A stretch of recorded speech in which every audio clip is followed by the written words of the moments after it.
Welcome to another episode of Alan's Collection. Delicious. Because today we dine on turtle soup.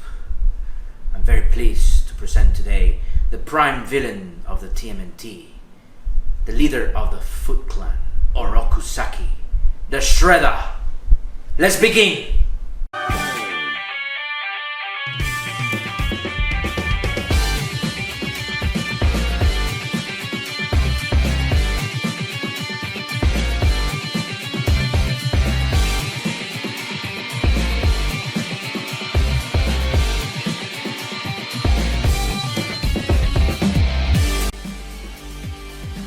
Super7 Ultimates TMNT Shredder. Okay guys, here we have the outer box for Ultimate Super7 TMNT the Shredder. And this is a variant figure of the Shredder, as of course we have seen another Super7 the Shredder. Here we have the first part of the outer box, mainly dark purple. And on the center we have a manhole cover with the face of the Shredder. And below we have the name of the figure, the Shredder. Now let's check out the side of the box, and it's plain dark purple. Now let's check out the back of the box. And as you can see, the background is plain dark purple. And on the center we have the classic logo of the TMNT in white, red and green colors. On the other side of the box we have plain dark purple again, and we're back to the front of the box. Okay guys, here we have Ultimate Super7 TMNT Shredder, and as you already know, Super7 TMNT figures are based on vintage 1990s figures. So let's check out the front of the box first. Here we have a classic Ultimate TMNT Super7 window box, where you can see the figure itself, his accessories, and we have a nice red color background, and then above the window box, part of the wall of a street sewer, and below we have the street itself, and above the street we have the big TMNT logo and the name of the figure. Now let's check the side of the box. Here we have an extension of the front of the box, with you being able to partly see the figure there. And of course the sewer wall with graffiti all over it. Now let's check out the back of the box. Here we have a better look at the sewer wall, with a lot of graffiti and a printed foot there, suggesting that the Foot Clan led by Shredder put it there. And to the left we have an energy power box. Below we have a bit of background history for the Shredder, and below the street painted in grey, guys. Now let's check out the other side of the box. It's clearly an extension of the front of the box as well. Here we have the graffiti in the wall, and below we have the sewer street, guys. And we are back to the front of the box. Here we have the blister box, guys, and you can appreciate even more the figure, the Shredder himself, all the accessories that it brings. Very cool.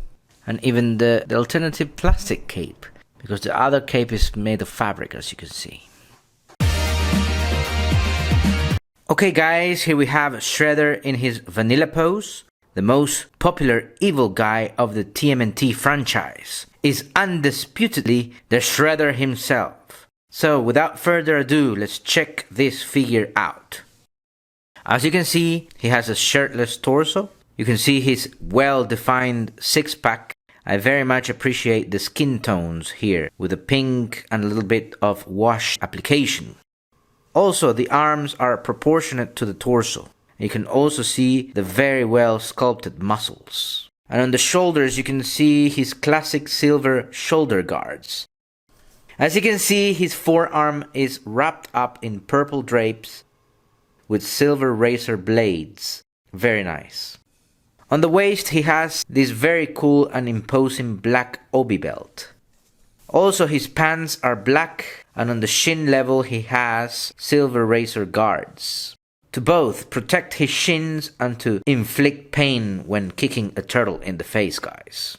You can see here also his draped, covered purple boots. Very nice. Now let's check out his purple cape, which is made of fabric, rough fabric. Good, it means that it will last quite a lot. And he also has in the cape some stitched patterns all along the cape, guys, as you can see here. Lastly, let's check out the head sculpt.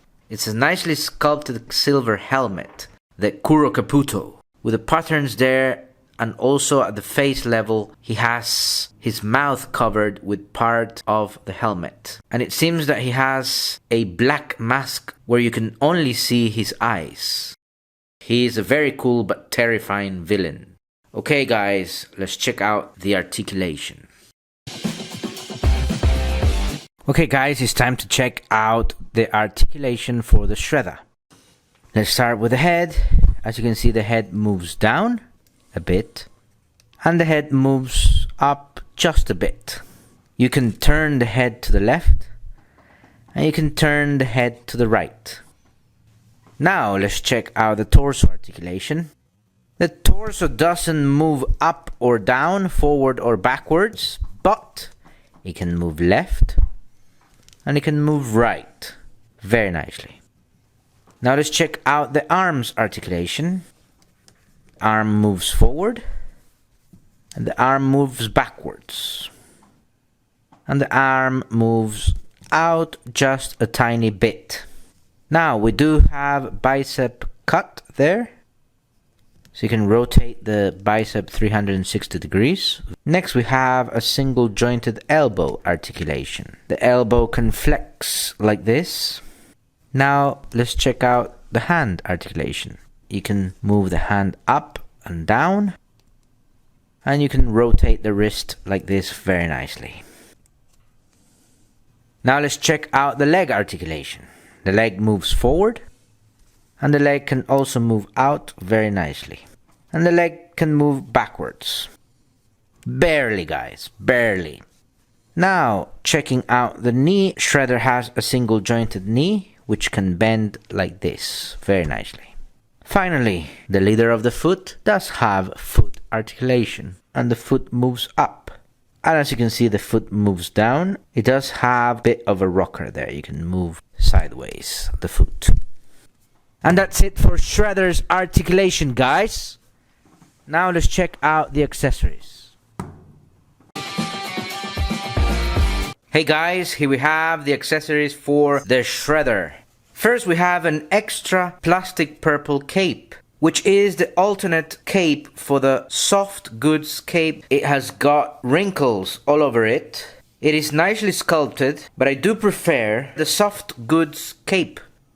Next we have a couple of katana swords, also very nicely sculpted with a purple handle, and the rest is in silver colors. One of the katana swords, however, seems to have a production error, as it has this protuberance here, where the other katana doesn't have it. We also have a kama sword. Be careful guys, because the curved part is quite edgy. You can hurt yourself with that, so be careful. This kama sword is a deadly flesh ripper weapon, suitable for someone as merciless as the Shredder. Next we have two fist daggers, one large and the other one small. And the small one has, as you can see, 3 blades.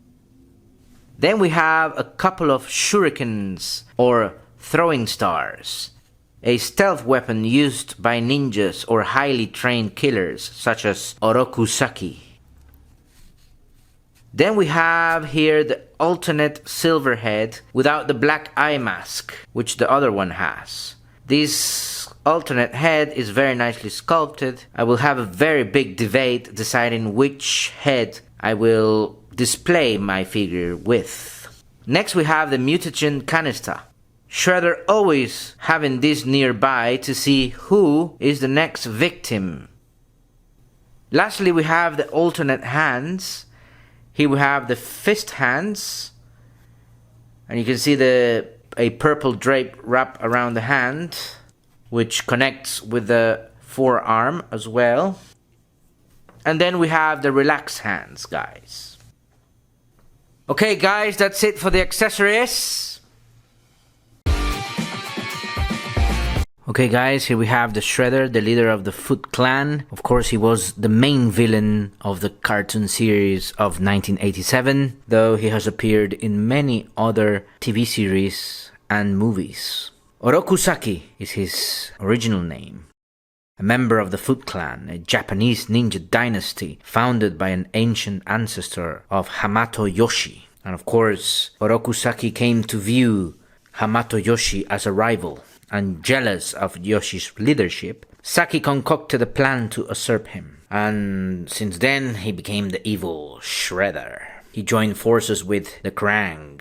Usually he appears with his classic goons who are Bebop and Rocksteady, and always his ultimate enemies are the TMNT. Okay guys, thank you very much for watching this review. Let me know what you think about in the comments about this figure. Do not forget to like and subscribe, and I'll see you next on Alan's Collection.